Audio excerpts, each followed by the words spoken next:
Hello à vous, bienvenue dans cette nouvelle vidéo dans laquelle j'ai le plaisir d'interviewer Jenna Blossoms. Hello Jenna. Salut Cécile, bonjour à tous.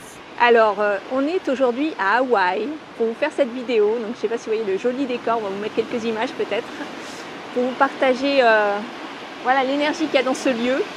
Puisque je suis avec quelqu'un qui est branché énergie quand même. Donc.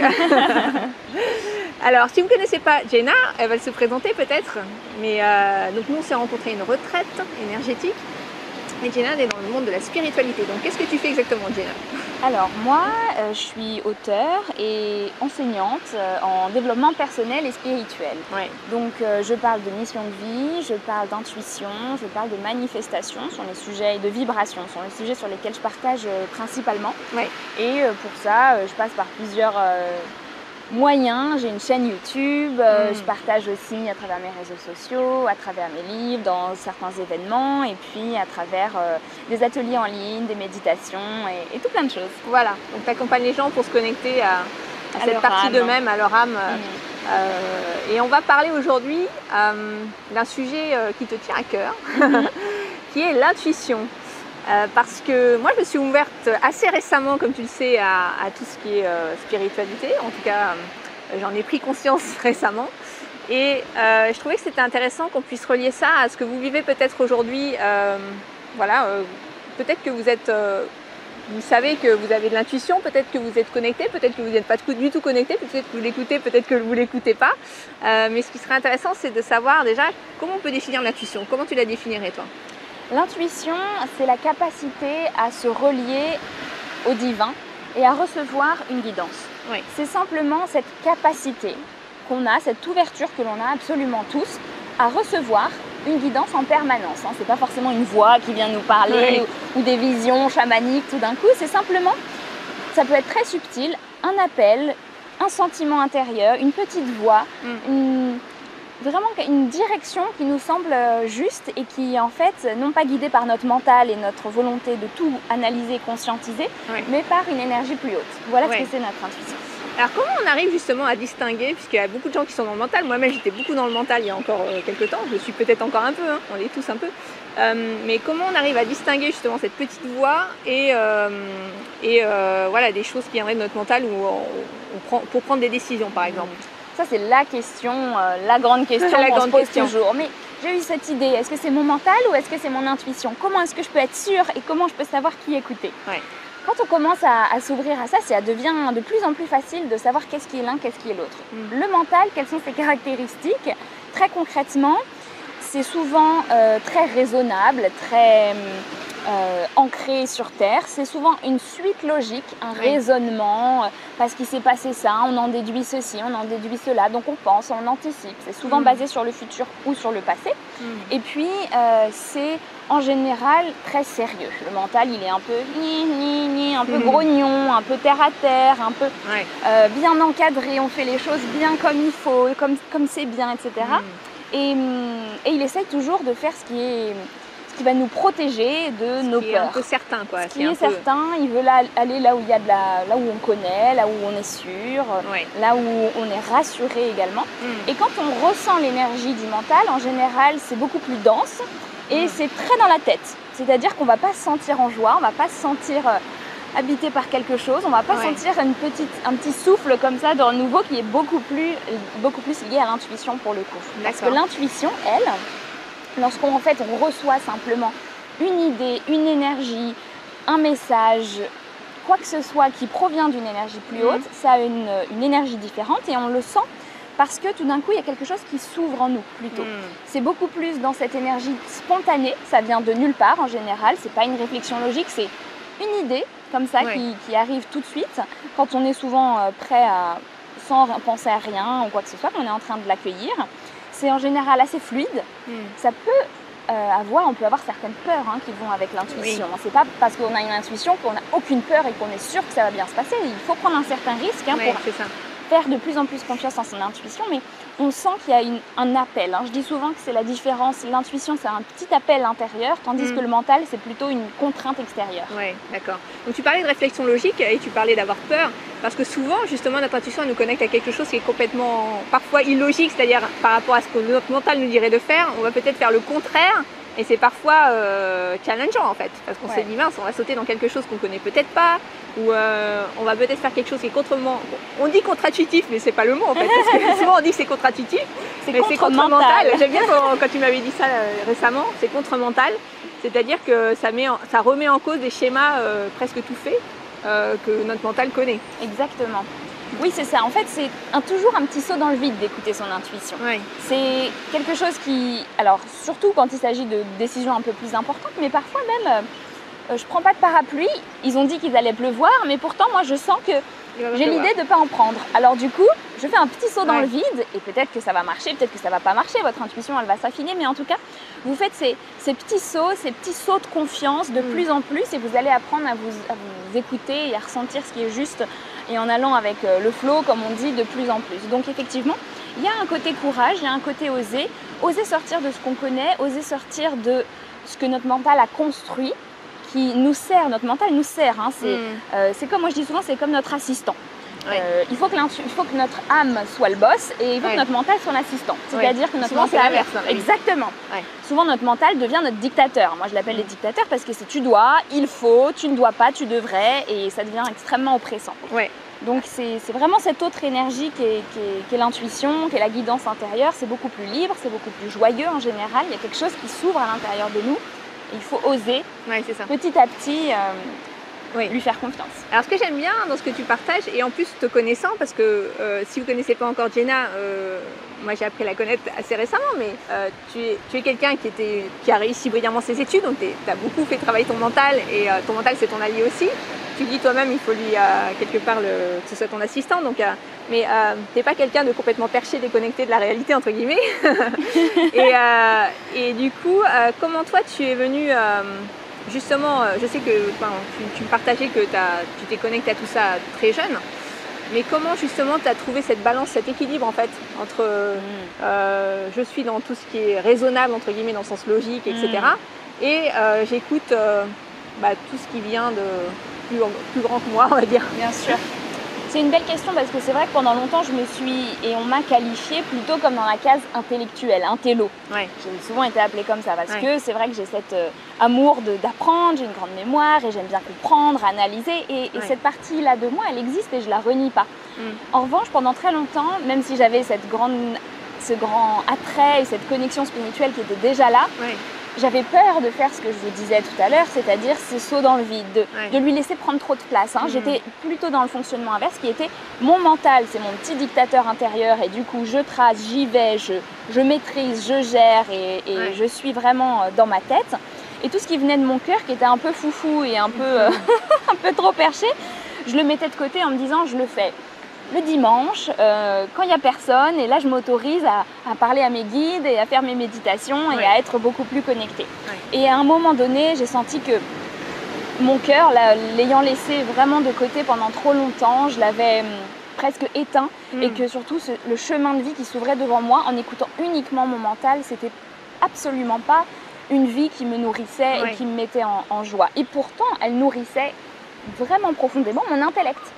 Un beau travail, une reconnaissance et même en plus la satisfaction de se dire qu'on peut faire du bien à la société parce que j'étais partie dans l'humanitaire. Donc il y avait vraiment un peu toutes les cases qui étaient cochées pour mon mental. Il y avait une histoire d'intégration quelque part dans la société, auprès des proches, etc.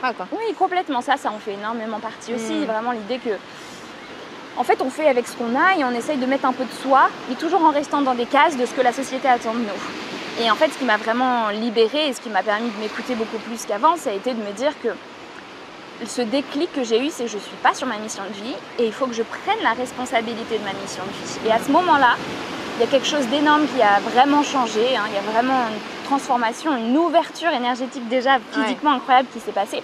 Et surtout, tout a changé parce que j'ai osé enfin laisser la place à mon âme en fait. Et là, mon mental, il s'est dit « Oula, qu'est-ce qui se passe ?» Et petit à petit, il a retrouvé son équilibre. Et en plus, en ce moment, c'est un message que j'ai souvent depuis plusieurs semaines, voire mois, c'est d'apprendre à ne plus penser. D'accord. D'apprendre à vraiment à relayer mon mental au second plan. Vraiment au second plan. Qu'il soit là juste quand j'en ai besoin, mais d'être dans cet état de connexion et de présent, quoi. Ouais, exactement, le plus possible en tout cas. Alors justement, on parle d'intuition, mais qu'est-ce que réellement ça apporte aux gens? Parce que les gens qui sont beaucoup dans le contrôle et dans leur mental, ils se disent bah oui, mais moi, je veux que ma vie elle soit, j'ai pas besoin en fait. Donc je gère. Voilà, je gère. Est-ce que tu dirais que ça rend plus heureux d'être connecté à son intuition? Oui. Oui, bien sûr que ça rend plus heureux. En fait, ce qui se passe, c'est que le mental, il amène une énergie qui est plus dense, plus lourde, plus lente, plus sérieuse. Donc c'est ok, hein, on peut faire toute sa vie comme ça, mais en général, on est justement en pensant qu'on va faire beaucoup plus et qu'on va aller plus loin. Oui. En fait, on contrôle et on se limite. On se limite, ouais. Et ça, c'est un petit peu tricky, c'est un petit peu complexe à comprendre au début parce qu'on se dit, mais non, j'ai mon plan de carrière, de vie, bien tracé, même parfois pour réaliser quelque chose. Voilà, si je fais ça, je travaille autant par jour, je me repose pas, j'y vais à fond, je vais aller beaucoup plus vite que les autres. Oui. Et en réalité, quand on commence à incorporer qui est plus que l'intuition, qui est cette connexion à l'univers, cette connexion à son âme, on entre dans une fluidité. Et quand on écoute la guidance au juste moment, en fait, on a accès à des informations auxquelles on n'aurait pas du tout eu accès sans cela. J'explique avec un exemple. Par exemple, quand j'ai voulu publier mon livre, je l'avais canalisé, il était en cours d'écriture et à un moment donné, j'ai plus eu envie d'écrire. Si j'avais été dans mon mental, je me serais forcée, j'aurais continué. Mais en fait, mon intuition m'a dit non, stop, maintenant on va faire un cours en ligne. C'était pas du tout ce que mon mental avait prévu. Et d'ailleurs, c'était contre-mental parce que comment j'allais publier mon livre, si j'allais arrêter d'écrire, j'allais faire autre chose, il fallait que je retravaille tout mon contenu pour lui donner une autre forme, etc. Et il s'est avéré qu'en faisant cela, alors que mon mental pensait que j'aurais la crédibilité et la légitimité de pouvoir publier peut-être dans 3 ou 4 ans, en faisant ça, j'ai été amenée à rencontrer certaines personnes et à tout un tas de synchronicités qui a fait que quelques mois après, j'ai reçu un mail de la maison d'édition que je voulais, qui m'a dit Jenna, est-ce qu'on peut se rencontrer et quelques jours après, j'ai eu mon contrat d'édition alors que la personne n'avait même pas encore lu mon manuscrit. Et ça s'est produit quelques mois seulement après avoir lâché prise. Et si j'avais été dans mon mental, rien de tout cela ne se serait passé, ou peut-être différemment, mais en fait, en m'écoutant et en étant dans le flow, et en étant dans l'adaptabilité, en fait, j'aurais jamais pu savoir que tout ce qui se passait autour, la vie d'autres personnes, ce que ça allait m'apporter de prendre ce chemin-là, mais en faisant confiance, je sais qu'il y a une guidance qui passe à travers moi et je découvre le pourquoi au fur et à mesure. Et ça, je souligne c'est intéressant. Vraiment ce point-là parce que souvent, on veut tout savoir à l'avance. Ça, c'est le mental, ça c'est le contrôle. Tandis que quand on arrive à entrer dans ce flow et dans cet instant présent, ça ne veut pas dire qu'on est perché, hein, ça veut simplement dire qu'on fait confiance à la guidance du moment. À ce moment-là, on accède exactement et on comprend pourquoi. On se dit ah mais voilà pourquoi j'ai arrêté d'écrire, mais voilà pourquoi j'ai eu l'envie de partir dans ce pays. Voilà exactement. Voilà pourquoi ce jour-là je suis pas allée à cet événement où j'y suis allée au contraire. Enfin, c'est vraiment intéressant. C'est ça. Alors ce qui est intéressant, ce que tu dis, c'est que on s'ouvre à une espèce de potentiel de magie de la vie, quoi, on va dire, à laquelle on n'a pas forcément accès quand on se limite à son mental. Par contre, une chose qui me vient, c'est que souvent quand on ne compte que sur son mental, c'est aussi parce qu'on a des croyances. Bien sûr. Et donc, tu vois, depuis tout à l'heure, depuis le départ, même tu parles de divin, tu parles de connexion à des choses plus grandes de soi, etc. Je sais que dans mon audience, il y a des gens qui se disent certainement « Oui, mais c'est quoi cette histoire de divin? Moi, j'y crois pas, blablabla. Bla, bla, bla. » Donc, qu'est-ce qu'on peut dire à ces gens-là, en fait, qui peut-être ne croient pas à tout ça? Moi, je crois que la meilleure réponse et solution qu'on peut avoir, c'est l'expérience. Je conseillerais pas de croire à tout de suite, sans réfléchir, et de devenir complètement crédule, absolument pas. Par contre, je vous invite à avoir l'esprit ouvert. Et ce sont les gens avec l'esprit ouvert qui vont le plus loin dans la vie, parce que justement, ils sont dans l'accueil des possibilités. Ce sont les personnes qui font les plus grandes inventions, qui font les découvertes scientifiques. Ce sont ces personnes-là qui se sont dit, non, peut-être que la Terre, elle n'est pas si plate. Peut-être qu'il y a autre chose.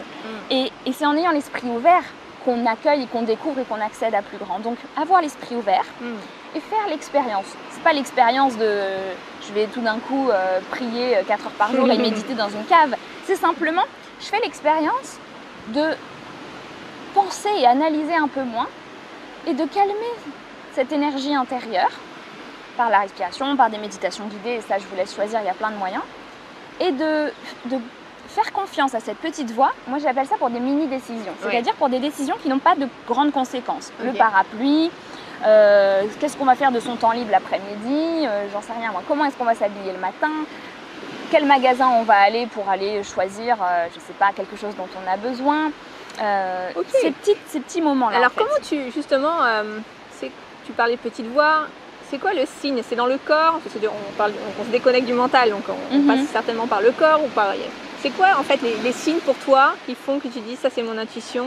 Tu en as parlé un petit peu tout à l'heure, mais est-ce que concrètement tu peux donner quelques clés là-dessus? Oui. Sur comment je fais pour me dire ça c'est... Voilà, je vais écouter ça. Parce que peut-être que la personne se dit, bah...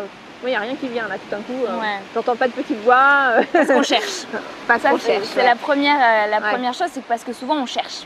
On essaye d'entendre, on réfléchit, on force, j'attends, et du coup ça vient pas. En fait, c'est d'abord important de comprendre que chacun a une façon un peu différente de se connecter à son intuition, mais on a quand même des grandes lignes un peu toutes communes qui sont d'abord effectivement le corps, parce que le corps, il capte l'énergie et il n'a pas besoin de tout le brouhaha mental. Donc ça peut être une sensation, moi par exemple, ça vient souvent, tout d'un coup j'ai une respiration profonde. Je pense à quelque chose et il y a une grande respiration qui vient. Ça en général, ça veut dire oui, ça veut dire que c'est bon signe. Pour des gens, ça va être un frisson. Pour des gens, ça va être une petite pression au niveau du troisième œil. Pour des gens, ça va être une sensation de chaleur. Donc ça peut être très subtil. Mais pour d'autres, ça peut être tout d'un coup une idée qui me vient comme ça, où on se visualise. Des gens sont plus visuels. Des gens vont avoir l'idée, par exemple, et si je me faisais des vacances dans tel pays, par exemple. Et si, c'est cet élan spontané en général. Et je dis souvent, c'est comme si tout d'un coup on allumait une allumette ou une bougie ou une étincelle. C'est qu'il y a quelque chose qui d'un coup s'éclaire à l'intérieur de nous. C'est le eureka un peu, vous voyez. C'est vraiment ce truc, ça peut être subtil, mais c'est... Tiens. Et peut-être qu'il y a aussi la notion de bien-être qui est associée, parce que forcément, est-ce que tu dirais que tout ce qui est intuitif est confortable dans le sens, pas confortable dans le sens... ça fait... Comment dire, confortable dans le sens ressenti plaisant. Oui, en fait, tout d'un coup, il y a un sentiment de sérénité. Il y a peut-être des peurs, il y a peut-être des angoisses, des inquiétudes par rapport à comment je vais faire, est-ce que c'est possible, etc. Mais en profondeur, il y a un sentiment de sérénité. Par exemple, vous pouvez décider de vous séparer de quelqu'un, ça va être très difficile, ça va être beaucoup d'émotionnel, mais... Et vous savez, dans votre fond intérieur, du fond, il y a quelque chose de juste, il y a quelque chose d'aligné, il y a quelque chose qui résonne juste, si vous faites taire un petit peu ce brouhaha émotionnel. En revanche, effectivement, c'est pas forcément confortable sur le plan de...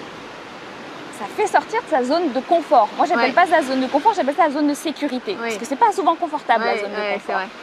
Donc, c'est vraiment l'idée d'aller... oser même si ça fait peur et on n'attend pas de plus avoir de peur pour y aller. On y va avec les peurs et les peurs disparaissent en chemin. Oui, c'est ça. Alors peut-être que vous pouvez commencer par des choses. D'ailleurs, on va peut-être faire un petit challenge. Vous pouvez prendre peut-être une semaine, la première semaine, et puis peut-être vous dire, ok, qu'est-ce qu'on peut faire comme petit exercice? Tu parlais du parapluie, donc des choses simples qui n'impliquent pas forcément les autres, parce que ça aussi, ça peut être un frein. Par exemple, si on partage avec quelqu'un quelque chose qui nous est venu de manière intuitive, les autres peuvent être la réflexion de nos peurs et nous dire « Ah mais ça va pas, tu vas pas faire ça », etc. Donc peut-être des choses pour lesquelles ils ont la responsabilité, la personne a la responsabilité des choses simples. Donc le parapluie, ça peut être... Un cadeau pour quelqu'un, aller faire des courses, le choix de plein d'achats, comment on va utiliser son temps libre, comment est-ce qu'on va s'habiller, qu'est-ce qu'on va manger. Est-ce qu'on va dire oui ou non à des réponses, à des demandes du quotidien, dans votre travail? Vous pouvez l'utiliser aussi. J'ai une cliente qui était très dans le mental, très rationnel et qui s'est amusée à utiliser de plus en plus cet outil-là et à se dire qu'est-ce que je ressens? Et elle s'est faite confiance pour certains trucs et elle m'a dit c'est incroyable, il y a des dossiers qui se sont résolus hyper vite, elle a un poste à assez haute responsabilité dans une grosse boîte et elle-même, elle en était la première surprise. Donc, le challenge, j'ai envie de vous dire, c'est pour toutes ces micro-décisions, ces micro-questions que vous avez à prendre dans la journée, et il y en a énormément, posez-vous la question, qu'est-ce que je ressens comme juste? Pas qu'est-ce que je pense, mais qu'est-ce que je ressens comme juste?